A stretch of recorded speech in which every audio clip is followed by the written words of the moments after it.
मराठी विरुद्ध हिंदी, मराठी विरुद्ध इंग्रजी असा नाही, मराठी अनिवार्यच आहे. मंत्रिमंडळ स्वीकारेल, कुठला नाकारेल किंवा पूर्ण स्वीकारेल किंवा काही मॉडिफाय करेल असा सगळा निर्णय झाल्यानंतरच त्या रिपोर्टच्या संदर्भात मला बाहेर बोलता येईल. पण तुम्ही जे मराठी भाषेच्या संदर्भात बोललात तर तो रिपोर्ट आमच्याकडे निश्चितपणे आलेला आहे.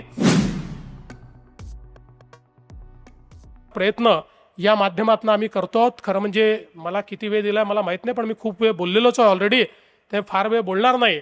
आणि मला असं वाटतं की माझ्या बोलण्यातनं काही बातम्या तुम्हाला नक्कीच मिळाल्या असतील.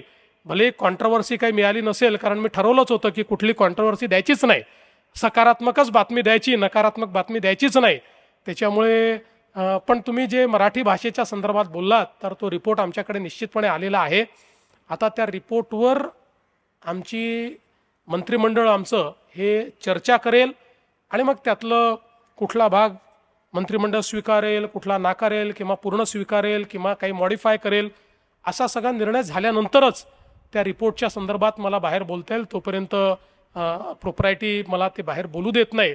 पण मी एवढंच सांगतो की पहिल्या दिवशीपासनं आमचा प्रयत्न हा कुठेही मराठी विरुद्ध हिंदी, मराठी विरुद्ध इंग्रजी असा नाही, मराठी अनिवार्यच आहे आणि मराठीच अनिवार्य आहे.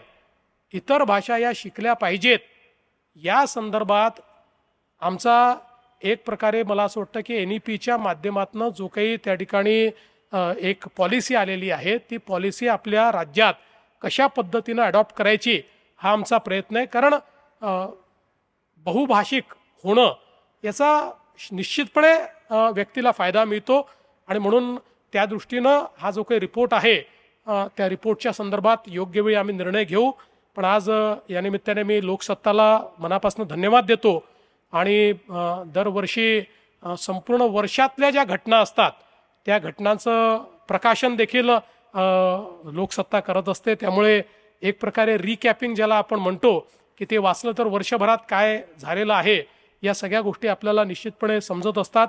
त्यामुळे त्याही दृष्टीने हा कार्यक्रम मला असं वाटतं अतिशय वर्षवेध करता अतिशय महत्त्वाचा अशा प्रकारचा हा कार्यक्रम आहे आणि म्हणून लोकसत्ताला मी मनापासून शुभेच्छा देतो.